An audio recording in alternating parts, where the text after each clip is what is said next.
بسم اللہ الرحمن الرحیم۔ السلام علیکم دوستو، آج کے اس ویڈیو میں موٹاپے کا قدرتی علاج آپ کو بتانے والے ہیں۔ ویڈیو کو آپ نے اینڈ تک دیکھنا ہے اور دوستوں کے ساتھ بھی لازمی لنک شیئر کر دیں۔ موٹاپا دور کرنے کے لیے کھانے میں اعتدال، مرغ غذائیں سے پرہیز اور معمول کی ورزش سے ضروری امر ہے۔ اگر آپ سمارٹ رہنا چاہتے ہیں تو مندرجہ ذیل ہدایات پر عمل، ہمیشہ بھوک رکھ کر کھانا کھائیں، مرغن غذائیں اور میٹھی چیزوں سے پرہیز کریں، سادہ طرز زندگی، روزانہ کی سیر اور ورزش کو اور مثبت سوچ اپنائیں، معمول بنائیں۔ فوری طور پر موٹاپا دور کرنے کے لیے مندرجہ ذیل غذائی شارٹ پر عمل کریں۔ نہار منہ، صبح کی سیر کے بعد لیمن گراس قہوہ بنا کر اس میں آدھا لیموں نچوڑ لیں اور 1 چمچ شہد ڈال کر پئیں۔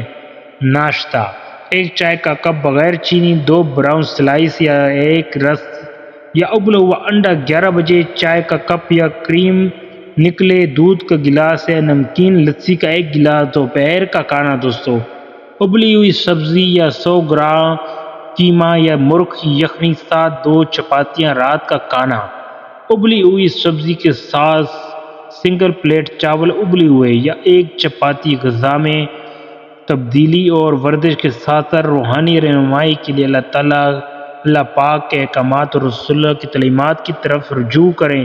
1 چمچہ تازہ شہد، آدھا چمچہ لائم جوس 1 گلاس نیم گرم پانی میں ملا کر نہار منہ استعمال میں 2 عدد پکے ہوئے ٹماٹر کا روزانہ 2 ماہ تک ناشتے میں لائیں۔ کرنے سے موٹاپے میں نمایاں کمی ہوتی ہے۔ یہ آزمودہ نسخہ ہے۔ اگر ویڈیو پسند آئی تو لائک کریں، چینل کو لازمی سبسکرائب کریں دوستو۔